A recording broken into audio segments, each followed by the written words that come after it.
Com no va ser una llengua la valenciana, si es parla més de 1000 anys, ha sigut la llengua d'un reine i ha tingut el seu sigle d'or.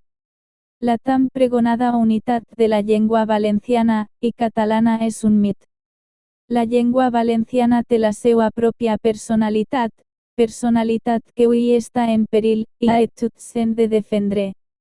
La llengua valenciana era en l'edat mitja la més culta de les llengües romançades orientals.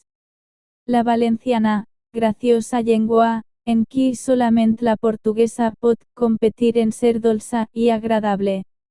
Els musulmans valencians varen emprar, generalment en la seva vida familiar, la llengua romançada valenciana, fins a temps anteriors a la conquista de Jaume I.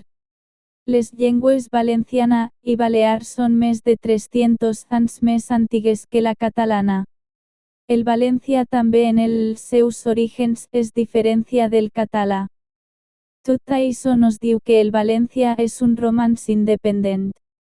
Quin dret ni categoria literària té el català damunt el balear o el valencià? Absolutament cap. Que visc en València i la seva gent que lluita per a defendre la veritat històrica i la identitat valenciana.